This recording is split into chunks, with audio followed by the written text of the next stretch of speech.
Thank you all for joining us here today. I am Melody Moore. I am one of the melodies on this call today on this Zoom panel. I'm the artistic administrator at San Diego Opera, and it is my pleasure to introduce Melody Tachibana King and Kevin Suzuki, who we have become very accustomed to seeing here weekly, and who I am going to miss deeply once this is ever over. I might just have to call you all the time, Kevin. Sure. And talk to you about these issues. You have my number. Yeah, I have your number. Thank you all for joining us today. I would like to just go over some housekeeping quickly. The Q&A at the bottom of your screens that is next to the chat, that is for modified questions. I would like them to be in the form of a question so they may be answered more easily by our guests today. Any commentary can be saved for the chat, and I will be monitoring both throughout, and so will Kevin. What we typically do is allow our guest to speak about their, not just a position on whether butterfly should or should not be done, but their own experience with butterfly. And Melody has an enriched experience. She has been with butterfly for many years. So we will listen with her first, and we will listen to her for probably 20 minutes or so. Kevin will then begin our first question to her, which will open the floor to questions. We go until about 5:30. It doesn't have to go that long, but we're here until then. Melody and Kevin, I give it to you now, especially Kevin. Take it away. Okay, so hello and welcome everyone to week 3 of San Diego Opera's panels discussing Madame Butterfly and the cultural issues surrounding Puccini's monumental work. My name is Kevin Suzuki. I'm the director of the Japanese Folk Dance Institute of New York. I'm a dancer, I'm a choreographer. And in my organization, we preserve and perform and teach Japanese folk dance traditions, which go back over 1,000 years. And I've also, one of the reasons why I'm here is that I'm also serve as a cultural movement advisor on productions of Madame Butterfly. I've worked for productions as well as provided workshops for, to Portland Opera, Atlanta Opera, Carolina Opera, Sarasota Opera, among others. And because of my, what I do as a dancer and my position as a sort of half Japanese, half Irish dancer who's very much in the Japanese culture. I'm very passionate about these issues of culture, and so that's why I'm very passionate about my work on productions of Madame Butterfly. And so today's topic is Yellowface and cultural appropriation, and today's panelist is Melody Tachibana King.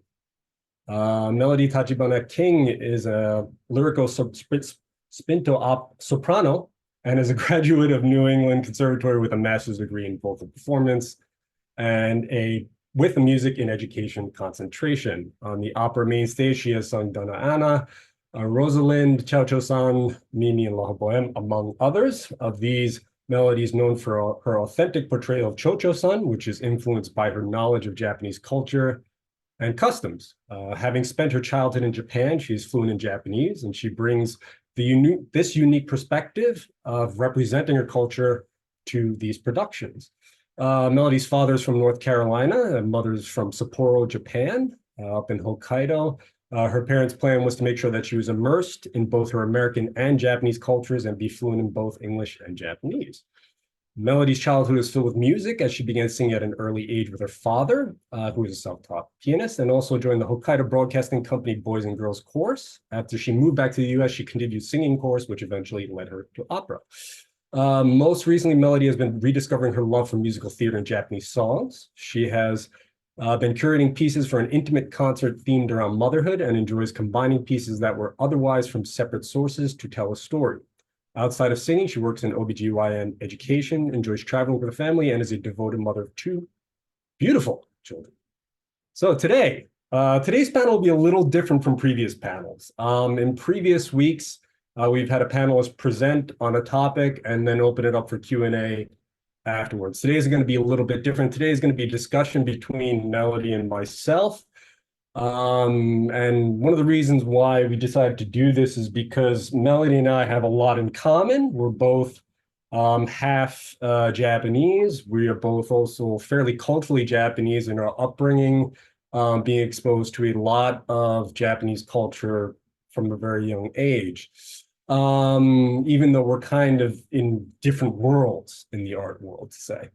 So we're going to talk about the topics of yellowface and cultural appropriation, but we're going to kind of use Melody's career, her story, her background, and her career to sort of put these issues in direct context, and talk about her experiences with these issues in productions she has worked on, especially since she has such a wide experience of playing Butterfly herself. And additionally, while we're going through this discussion, if you do have a question of what we're talking about immediately, please put it in the Q&A, because we'd like to turn this into not just sort of a conversation between myself and Melody, but a conversation between everyone on some of the topics we're sort of going to talk about. So if you do have a question about what we're talking about right at that moment, please put it in the Q&A prompt. And we're also going to still answer any questions you have at the end of today's discussion.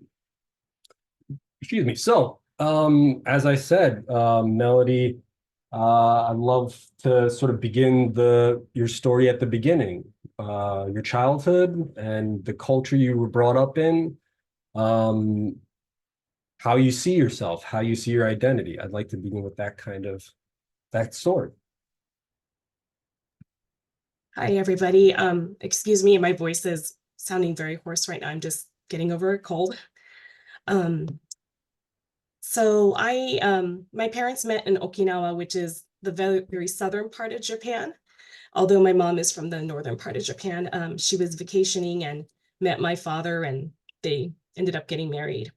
And from there, it took me back to the United States when I was about 1.5 years old. So I really don't know much about my life in Okinawa. But I moved back in the US, I was living in San Jose. And from there at 5 years old, I moved to Hokkaido, to Sapporo. And I spent my whole elementary school and part of preschool there. And then after that, I moved back to California, this time Northern California and Petaluma. And then eventually, after high school and college, I went to Boston. And so I stayed in the US since then, and now I'm back in the Bay Area.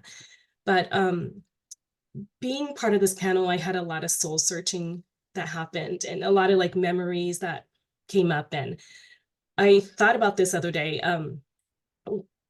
with the topic of yellowface.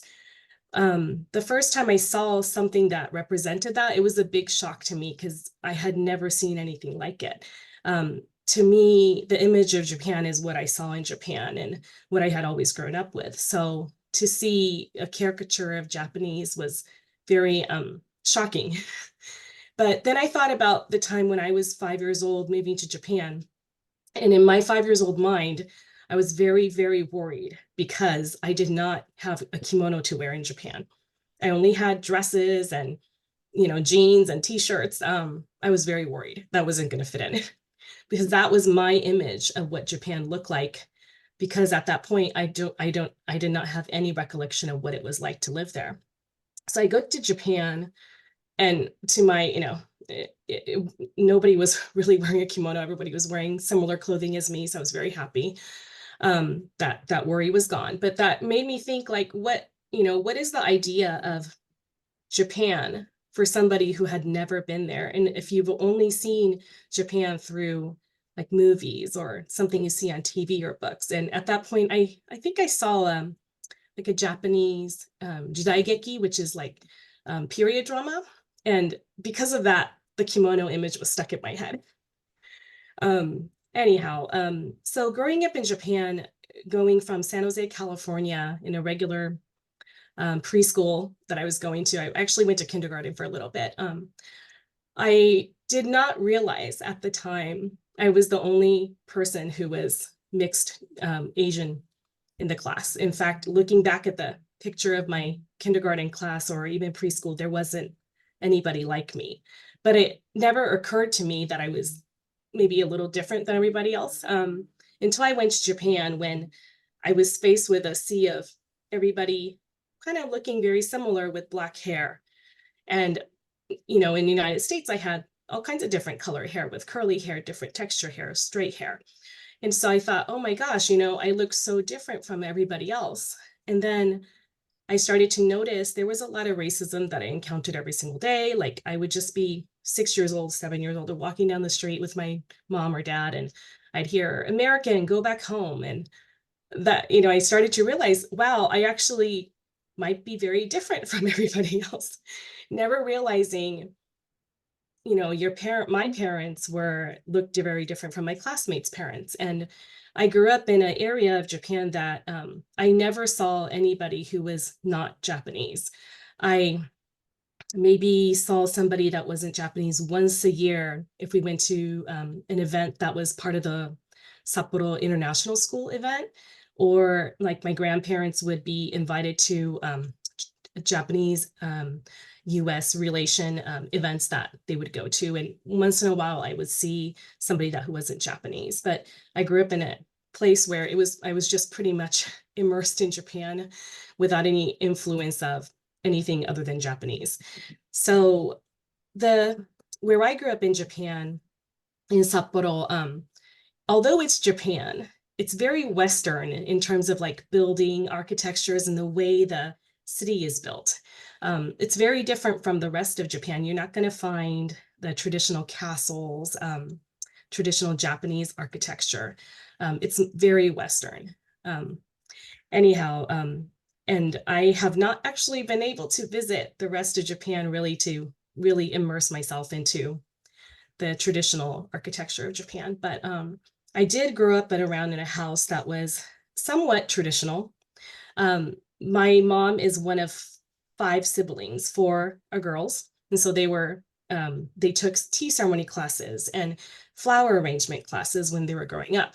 So as I was living there next to my grandparents' house, which was a farm, I was just immersed in all these little Japanese cultural events or ceremonies that would happen. So every gathering, there seemed to be some kind of ceremony, some kind of a way you do a certain thing in Japan. And slowly I learned in Japan, there's a way to do things. And if you don't do it that specific way, it's not right. And my aunts and uncles will say, they're not doing that right. You're not holding your chopsticks right. You're not holding your bowl right. That's not how you eat your food. You have to eat this first. When you go into the house, you do this first, and, you bow when you go in, such and such. There's every single thing, there was a way to do it. And it was very strict in my household. So I think that's where I learned a lot about Japanese culture. And then my best friend's grandmother was also a master tea ceremony teacher. So a lot of times, although I was not taking lessons with her, we got to sit through the tea ceremony and do all the gestures and drink the tea, eat the little sweets that comes with it. The whole long ceremony we would be part of. And so I was there until 6th grade graduation. And after that, I moved back to the United States. So by then, my demeanor was very different than when I had first come to Japan from the United States. I was very reserved. I didn't smile in front of the camera. It took me a very long time to burst out of my shell of, what I was like when I was in Japan. And when I came here, I was very, once again, culture shocked, because the way students were at school was very different. In Japan, where I grew up, you had to listen to the teacher, and there was no talking back, no getting up in the middle of the class to use the bathroom, like very strict. And so my first day in middle school, there was one student in class chewing gum. One student just raises their hand, I need to go to the bathroom, gets the bathroom pass and leaves. And me being super shocked because I had never seen anything like that. But, throughout the years as I lived in the United States, and now I learn different customs, different cultural practices in the United States, relearning everything. And till this day, there are things that I'm still discovering, things that I did not know, especially the 1980s when I lived in Japan. I missed pretty much all the American culture, pop culture of 80s. I got snippets of it, but not like my friends who lived here during that time. And so there's a lot of catching up during the pandemic. I watched a lot of the 80s movies on, caught up all of those movies for references. But and then now in Japan, I was singing with the choir, and my dad's a pianist, so I would sing along with him.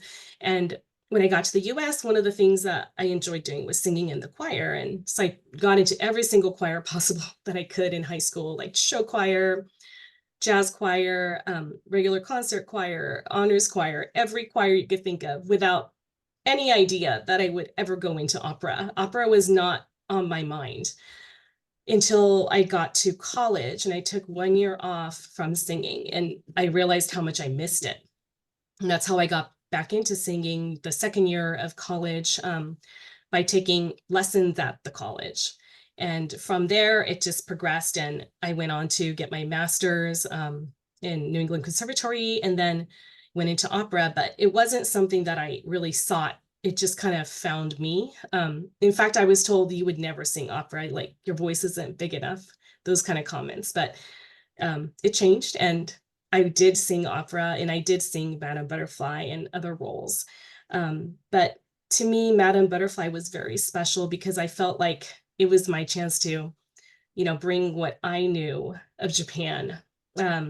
Prior to my own performance, I had seen some productions, and I always, thought, oh, they missed this, or, oh, this could have been done differently. And if I ever perform it, that's what I would like to do. Like, I would like to bring those in. And so that's what I try to do when I performed the role. And when I'm singing, I was trying to think of Chocho-san's words in Japanese, how she would say it in Japanese, even though I'm singing out in Italian.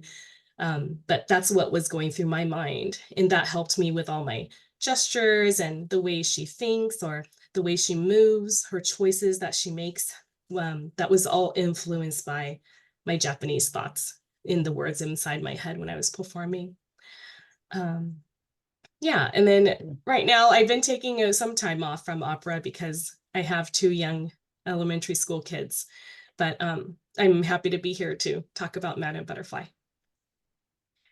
Yeah, thank you for that. I love you, and it's funny, I mean, part of this might a little be a bit of back and forth between us because we're both mixed, we're both Japanese, so I think there's a little bit of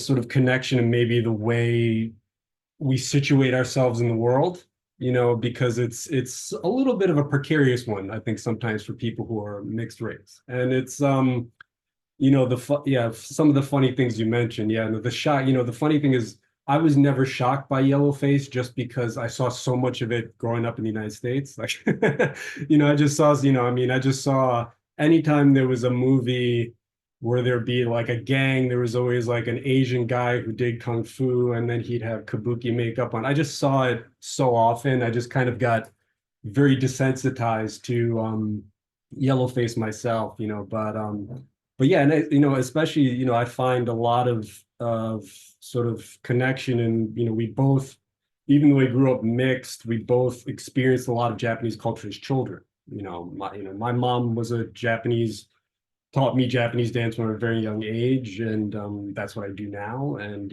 I did calligraphy, I did judo until I was 15. I sort of, even though I was mixed, and I sort of grew up very culturally Japanese in a lot of ways. And so yeah, and the whole doing things the right way. Japan's a very ritualized society, and everything has a way to do it. Everything, and so yeah, so but it's fascinating. So I'd love to continue on with your sort of career, and sort of maybe talk about, the first times you sort of presented Butterfly.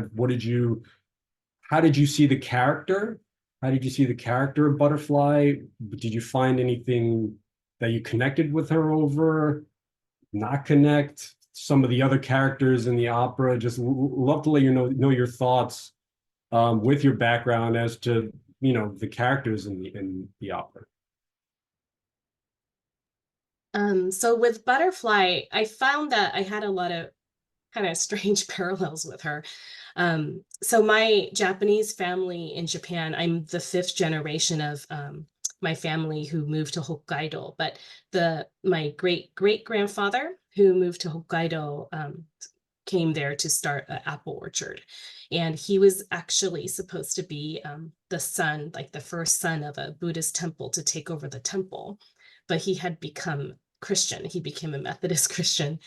And that was one of the reasons why he left the temple. And it kind of, I thought, oh, that sounds kind of similar to Butterfly's story. But what's different is that, and I'm sorry, I don't have the name of the temple or the city. I forgot to ask my mom, but they actually have a monument to honor my great-great-grandfather who left, to say that they honor his decision to separate from the Buddhist temple. So that separation wasn't so bad. But also my last name, Tachibana, comes from a descendants that's connected to the emperor's family in Japan.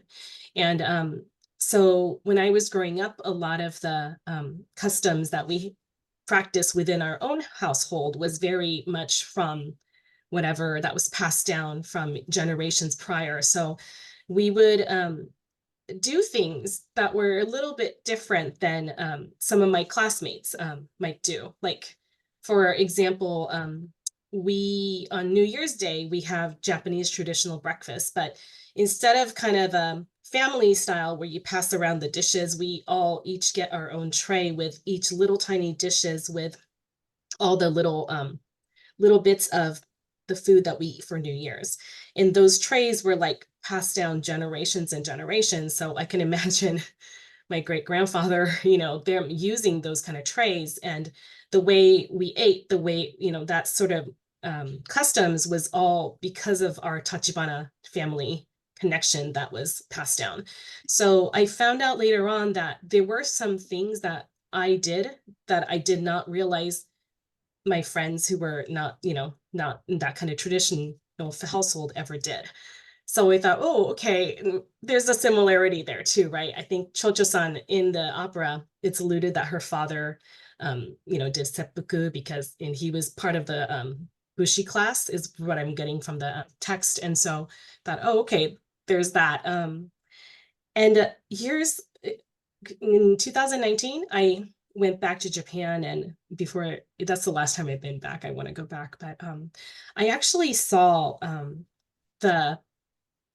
it's a smaller knife, and a smaller knife than that my grandfather's grandmother brought with her when she moved over to Hokkaido. But she is also from the Bushi class, and that's so she has her basically own sword, similar to what a samurai would have, a larger sword.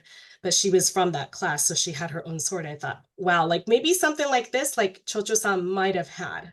So I took a really good look at it during that time to just see, oh, is there something written on it? Kind of like an opera, but I didn't see anything like that. But it was just interesting. A lot of parallels in that. But I think the biggest parallel is the fact that it's a interracial international marriage story. So that's my parents' story. Not that my parents are married till the very end, but I have that similarity where I am that child of these two people that came together, that are from two very different cultures, that from two completely faraway countries that came together.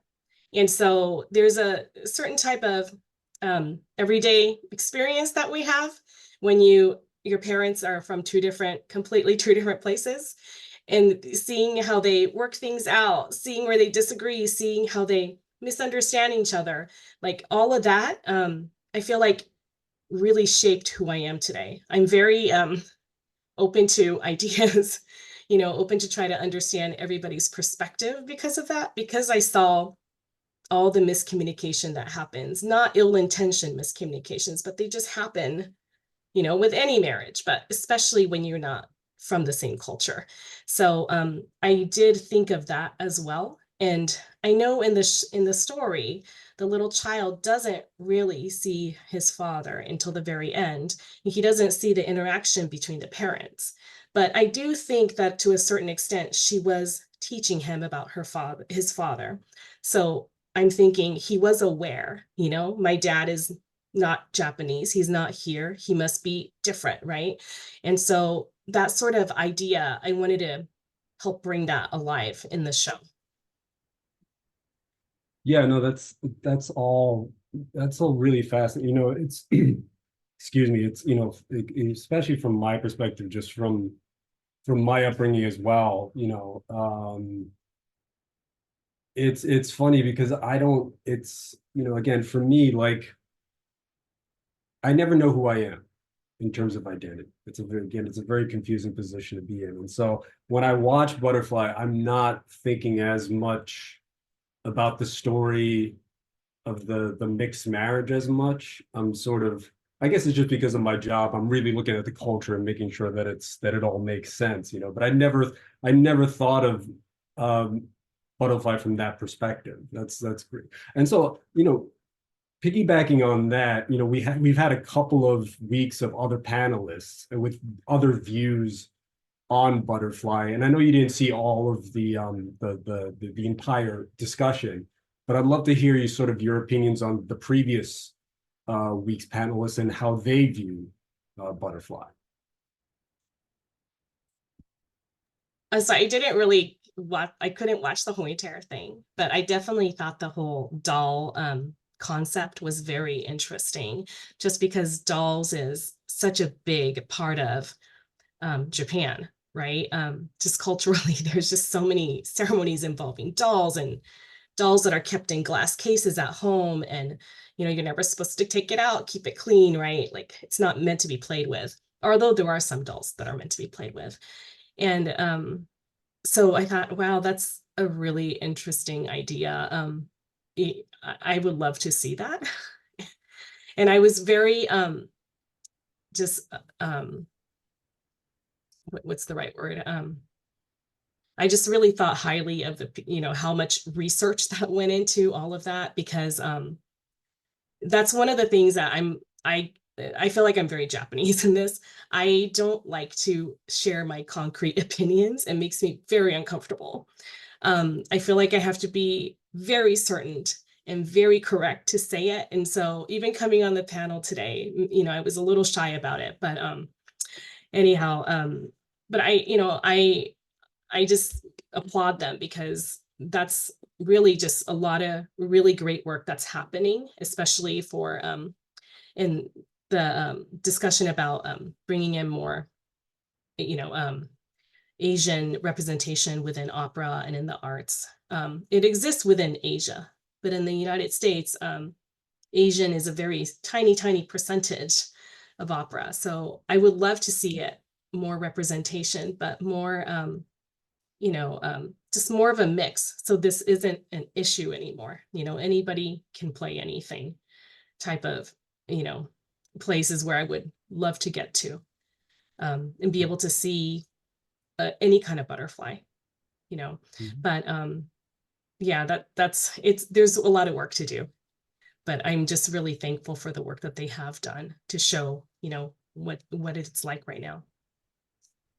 Yeah, it's been really interesting for me to see the different perspectives on Butterfly we've sort of dealt with over the past few weeks because, excuse me, you know, we have people who are Japanese who don't view Butterfly as a Japanese character or Japanese opera. We have other people who are Japanese who connect with it and see something of themselves in the character. We have others who are Asians who see it sort of in the realm of character, but also being somewhat problematic. It's sort of there's a lot of different perspectives on the opera, which is fascinating to me because my perspective is purely one of culture, just like get it right, don't, you know, no, don't do that, you know, that's sort of my, you know, no, don't put them on the ground because they're wearing nice kimonos and they're not going to kneel on the ground. Like if you had a nice suit, would you kneel on the ground? No, so get them up, you know, that kind of stuff, you know. So but I'd also, and you know, again, getting back to sort of your career, have you had to act almost as a cultural ambassador during productions of Madame Butterfly, almost having to be sort of the default Japanese person going like, how do we do this stuff? And I'd love to hear your experience with that as well. So the first time I did Madame Butterfly, it was Livermore Valley Opera. They actually brought in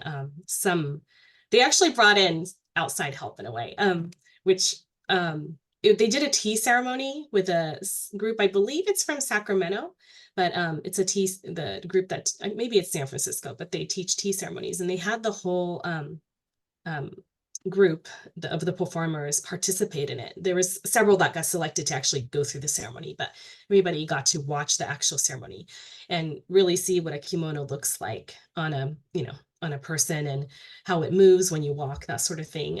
They talked a little bit about gestures and stuff, but I did sort of become a coach on certain things. But I also had my aunt and my mother come in one of the rehearsals to teach like a very simple at home type of tea ceremony for Suzuki to do, or just like how do you just certain gestures, like make sure that it looks okay. So they gave a little bit more pointers on that, but everybody was very receptive, and that's what I do try to give a little bit of pointers if it seems like there's no other one. But I also try not to overstep if they already have somebody there, but so I do sometimes turn into the default. Do you enjoy that, or do you feel any pressure, or is it something you'd rather not do, or either way it's fine. Although, like, I think since, gosh, like living in the US for so long, at the beginning, I was the default, like, what sushi is this person? And I was no problem. I'll tell you all about it, right? But now I'm a little jaded. Like, I don't want you to ask me anymore. I think, there's the internet, like you could figure it out. It's on the menu. Ask the people that work there what it is, right? Times have changed, basically. Information is available. So in that sense, like, I don't want to become the default for everything. But I don't mind, like, if I'm in a show, if there's something I know, even if it's not Madame Butterfly, I'm happy to help out. But just like everyday life stuff, sometimes like, maybe try to figure it out yourself. Yeah, no, I mean, I've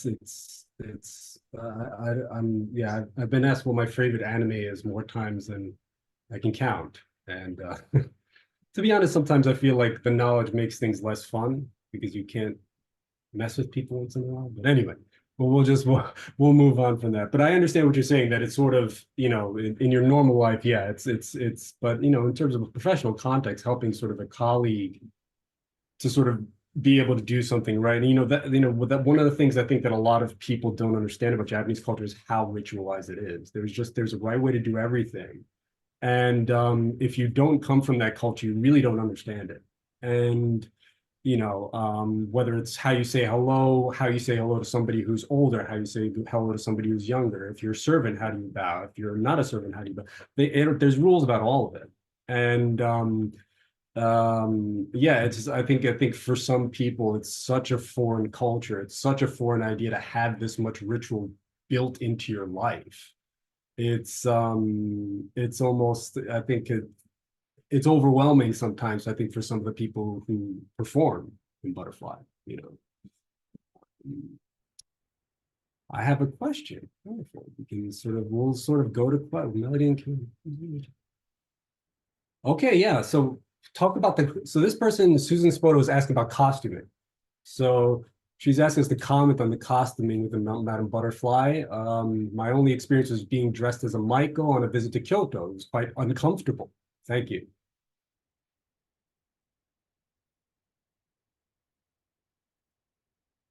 Yeah, so Melody, your thoughts on I'd like to know your experience with costuming in productions of Madame Butterfly. Yeah. What you've worn, some of the ones you've worn that you go, what are they doing? Others where you go, this was great. Yeah, I just love to hear your thoughts on some of the costumes that you've seen in Madame Butterfly. And we haven't talked about Yellowface as much of cultural appropriation, but this is really part of this. Yellowface, it's a very specific thing, Yellowface, but we're really talking about how these productions misrepresent the culture and get things wrong.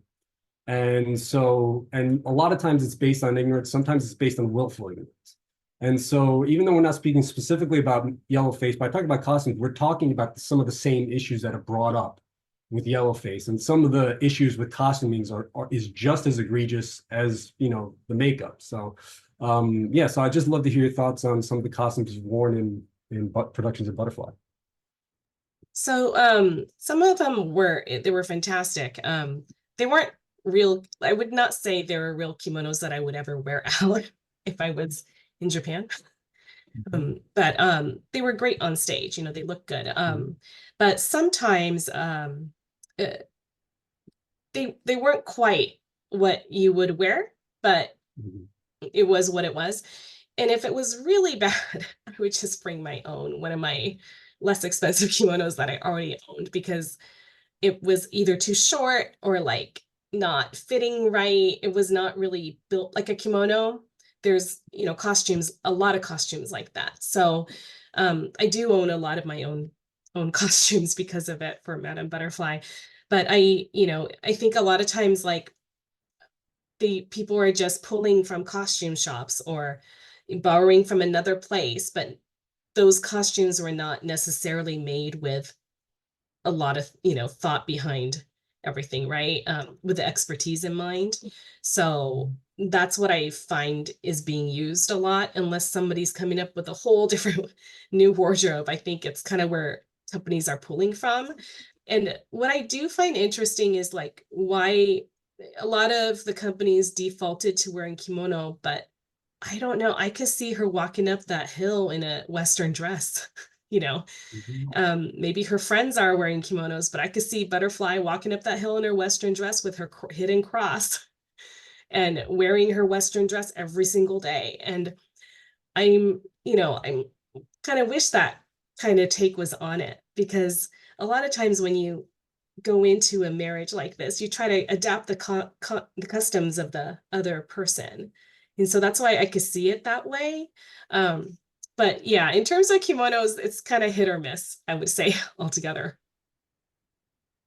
Yeah, but Yeah, however, sorry, there's one production that happens in the Bay Area that is put on by a Japanese women's chorus group, and the lead conductor who sings Chocho-san, they actually do whole authentic kimonos in that production. It's really amazing to see everybody dressed up, and everybody loves doing it because they all want to get dressed up in their kimono and get their hair done and really traditionally. And that production, wow, it's amazing to just see the kimonos lined up. But that's the only time I've actually seen it, you know, Japanese kimonos on stage that I think I would wear in Japan.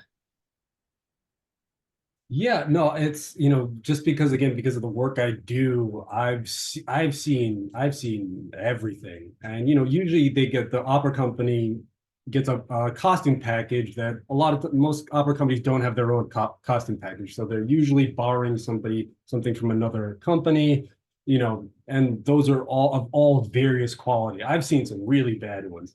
But you know, one thing I want to talk about is what you mentioned was sort of the mix of Western.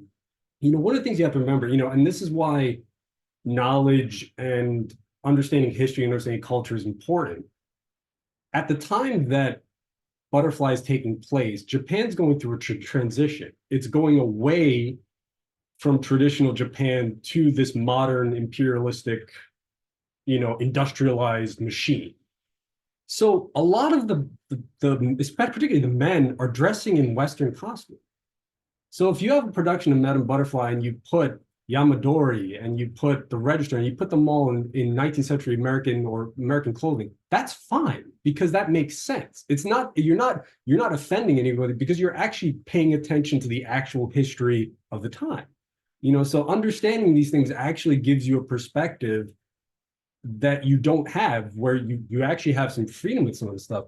The other thing is, you know, these costumes, they're not designed by Japanese people or anybody with knowledge of Japanese costume. They're designed by Americans or Europeans who kind of, from a position of ignorance, just sort of go with what they think is going to work. So they're not going to be great. And from my personal experience, Butterfly is usually not bad. The costume for Butterfly is usually not bad. Some of the geishas aren't bad. The bad ones are usually like the Registrar, Yamadori, the Monk. Those ones are usually bad. And that's when I get to that point, that's when my work really begins when I'm on production. But like I think one of the things that people don't understand is that, if you take the monk costume, and I've worked with different productions, and I've seen costumes that that sometimes are monk, sometimes a combination of a monk and a Shinto priest. I've worked on one production where the monk looked like he was from space. Like he wasn't even just that he looked like he was from Japan. It was really bad. And I think some people might look at that and say, why is that a big deal? But to us, it is a big deal because we know what it looks like. We know what it should look like. And all you have to do is put that in your own cultural context and to understand how bad a move that is. If, like, let's say you're Jewish and you're doing an opera about Jewish people, would you put a rabbi in the priest costume? No, you wouldn't. Would you put them in a combination of a rabbi and a priest? No. You're not even going to go there creatively because you know what it is. So meaning that the artistic decision you're making with that costume is born out of ignorance. And that artistic freedom you think you have with the culture, again, is born out of ignorance. And I'll be honest, I think authentic looks nicer. I think it does. I really do. I think really nice, anyway, so that's my 2 cents. We have a couple of new questions. So Melody, what did you add change in the role of Chocho-san? Was it welcomed by the production? So the one thing I try to stick to was the suicide scene. I did the neck, the female version of the seppuku instead of the stomach. I try to do that instead. I always advocate for that instead of the stomach, because that's not normally how the female suicide would happen. And I think just like little things, like they were walking into the house with, the shoes on, and I said, let's not do that. Like I stopped little things like that are like, to me, obviously, like you shouldn't do. But those are the little things I changed. I try not to change too much, because that's up to the director. But if there's little things like that I can kind of add my 2 cents, I did. And luckily the directors were really nice about letting me add my 2 cents. And then did you want me to do the next question? Sure. Like 2 questions. Sure. Well, I'll just read it out. Melody, love hearing your point of view. Last week I mentioned my Japanese student giggling at the kimono the white Americans were wearing in Madame Butterfly, with the obi being too high in the tall bodies, yet she loved the music, performance, etc. Yeah, so go ahead. I think it's just, in Japan, things are done a certain way and kimonos are worn a certain way. That's what it comes down to. I think it could be worn by anybody, tall, short, it doesn't really matter, but it has to be worn a certain way.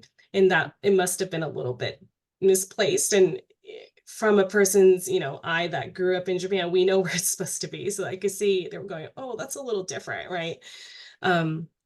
Yeah, I could see that happening, because there is, unless somebody really told you this is exactly where it needs to be, how would you know?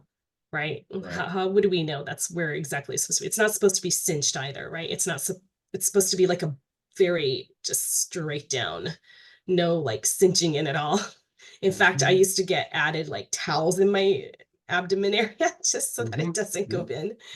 So there's a way it's supposed to look. And if it's not, it looks silly from the perspective, I think. Yeah. Although lately, I have to say, I have seen so many beautiful kimono photography that's on Instagram of Westerners living in Japan who enjoy wearing kimonos. And it's, wow, I wish I could take photos like that when I go there, because they're amazing, putting together different like fabrics and different colors and textures. And I think there's a photographer that does the kimono photos, but it's just amazing to see. And I just love to see that. And I don't think it's really about like non-Japanese people wearing kimonos. It's just the way it was worn was probably a little bit off, but yeah. And I just love that this culture is kind of making, coming out, from Japan of it's okay to wear kimonos, and have fun with it, I think is the kind of the attitude we have in Japan. So No, yeah, it's the thing about a kimono is it's a very simple garment. It's literally like a couple of squares. That's all it is. It's not designed to be, you just put it on and it looks good. The how you wear it is part of the deal. So it's a very simple garment, and so the how you wear it is very important. So that's kind of why it becomes a difficult prospect for, I think, for costumers, because you have to know how it's worn, and a lot of those American or Europeans are not the kimono is being worn properly. They're playing with some of the fabrics and some of the color combinations within that framework. So yeah, so I have seen some of them, and they do kind of like a wonderful job of sort of keeping to the traditions while also sort of changing maybe some of the I mean, I'll be honest, I think they do a better job of wearing kimonos than some of the Japanese people I've seen. So I mean, I've seen some pretty garish kimonos on Japanese people, and at least these people do it sort of in a somewhat of a tasteful way. So but yeah, I think that the larger point maybe that the previous person was making was that from the Japanese perspective, there is quite a bit of things within butterfly which really aren't part of Japanese culture, and so when we are, as Japanese people, are looking at it, and I think I forgot what was her name?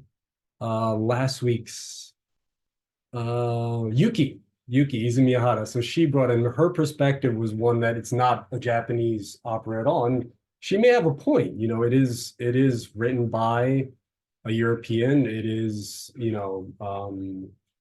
all the music is European. It's not Japanese. It's sung in Italian. It's, and there's a lot of things in the opera that are just not kind of found in Japanese culture. But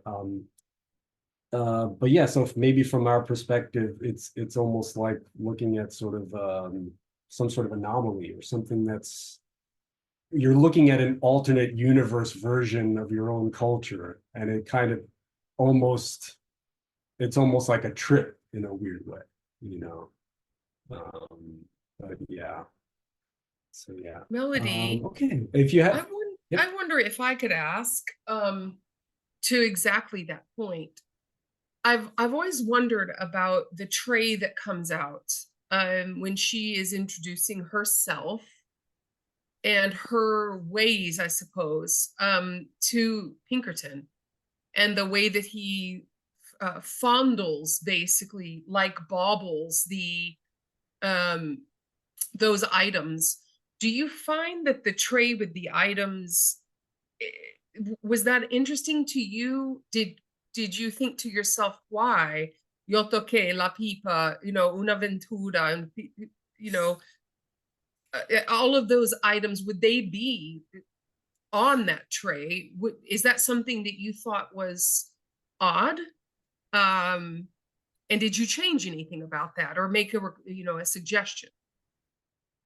I don't think I thought too much into it. I was just like, it's on the music, so but I did pick up the items a certain way and show it a certain way and reacted how I thought she would react to it. But I did think of like in Japan, like when you get married, the wife's family provides all the furniture for the house. And I thought of it that way, like she's saying, this is this furniture, this is this, and like, this is my item that I brought. This is my item that I brought to this marriage. Like that sort of thing. And maybe those were her items is what my mind was. But yeah, I think they just were trying to say these are the significant items in the show. Right. But that's how I took it. It was like, she's just introducing, these are the items I brought into this marriage, so you know what they are. Yeah. And Yeah, just Go ahead. Oh, Go ahead. sorry. Sorry. Somebody just asked if I seen Madame Butterfly in Japan, but I have not. So just wanted to let them know I have not seen it in Japan. Yeah, no, that tray is, you know, because it's part of the music, it's the stuff that's part of the music is difficult to handle because you're sort of, you know, there's, you know, I mean, I make suggestions on it myself, and especially in changing the statues. I've suggested things that you could change them to. Um, but yeah, there's some parts of the opera, you know, and this, it's funny, you know, you mentioned your was it your grandfather who great grandfather who converted from Buddhism to Christianity, and it's, you know, one of the characterizations of the opera that I've always sort of thought was the weirdest was the bonds. That's the one that really doesn't make sense to me as a Japanese person. It just, I'd love to know your thoughts on the bonds because that's one character that I just go, that's not Japanese at all. But yeah, your thoughts on the bonds. Yeah, I just thought they should just make him an angry uncle instead of making it Mhm. a actual, who a religious figure type of person. Yeah, I thought it should have just been an angry family member instead. But I guess they were trying to really drill in this is a big deal that she left her religion, right? But quite kind of missed the mark on how that might have been done. But I think they were just kind of going for that effect. Um, yeah. Yeah, it's one of I've always for me it's always been I think they were thinking of he was thinking of a priest and sort of in, you know, in Europe a priest is sort of a moral authority and a community authority, and interfaith or intrafaith, marriages are somehow a big deal, but in Japan they're just not, I don't think I've ever seen a monk be mad, that's just not something that happens. So it's to me, it has always been one of those things where he wanted a priest, but he can't have a priest, so it's a monk. And so that's sort of yeah, the issue. So yeah. And also, one of the other topics that are we've talked about cultural appropriation and productions in Japan as well. How do you view cultural appropriation in Madame Butterfly? Do you view what Puccini did as a piece of the cultural appropriation? How do you view it through that lens? I don't really know because I don't know if it's really cultural appropriation. I don't think he was thinking that when he wrote it. I think he was just trying to write an opera that was interesting, that was to him exotic. I think that's what it was. Because there's also like Toronto and just like other operas, right, that are written about different countries or different cultures, like not Puccini, but Pearl Fisher. Like that's another one. I think it takes place in Sri Lanka. So it's not just Madame Butterfly if we're talking about cultural appropriation, but I kind of I don't see it the same way I think I see it today. When we talk about cultural appropriation, I think at that time he might have been like trying to introduce this idea of a different place in the world, a story that takes place there. Is how I see it. And the fact that he didn't have all the information at hand that we do now, and there's so many elements that you can tell he looked into this, right? Like that's why he knew all these little words or like music in the background that's Japanese music. Like he had to have studied it for it to exist in the score. And so I do think he put effort into that.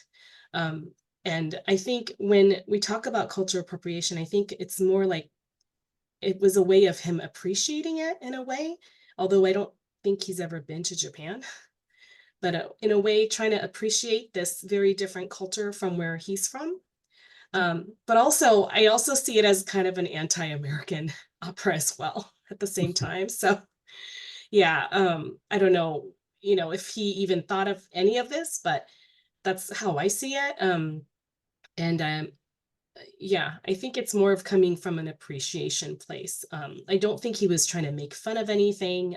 He was trying to respectfully do it as much as he could at that time with the information he had, is how I see it. Um, yeah. Yeah, no, it's, I think one of the other things we have to remember also is that, we have to separate somewhat the text and the staging, and I think where a lot of the cultural appropriation happens is more in the staging and what people do with the text rather than the text itself. There's no directions in the text to put people in yellowface. There's no directions in the opera to put people in ridiculous costumes. There's no direction to give Butterfly a gigantic red fan. Like, there's none of this is in the opera itself. So for me, I'm also as well, I'm a little bit forgiving, a little bit more generous to Puccini, whereas I'm not as generous to the stagings and the the depictions that people put on stage. And so, I mean, we have a couple more minutes. If you have any other questions, please put them in the chat. We only just have a couple of minutes left. So maybe just a question maybe about your more recent butterflies. Have you seen Butterfly evolve at all over the stagings of Butterfly evolve at all over your career? Or have you seen any changes in approach or more sensitivity to the culture as you've been playing them? I think so, for sure. Like, even just in the past 10 years, I think there's a big movement to, give have the role performed by a Japanese person or Asian person in general. I have seen more of a push for that. And at the same time, we want to make sure we all get to be represented in all kinds of different roles, not just Asian people in Asian roles. But in the past, like, I actually had never seen an Asian person at all in playing Madame Butterfly. So seeing that it's a little different. It is welcoming in a way. Although I don't want people to be pigeonholed, at the same time, it is, it's a role that right now, since Asian people are not getting as many opportunities in opera, maybe that's a place right now that they can get that opportunity. And so I would like to see more of an effort put in. There are some companies that the current season, there's no Asian casting. There's a lot, there's several companies like that. So in the United States. So it would be nice to see that changed, regardless of what role it is. So. Well, I think melody, second melody, first melody, however you'd like to divide yourselves up. I think that's all the questions we have. Yeah, we can would you like to wrap us up for this week's Sure. panel? Oh, we have just a comment here. It says, Melody, thank you so much. A description of Oh. growing up in two different cultures was so interesting, and from the point of view as a child. So that we thank you.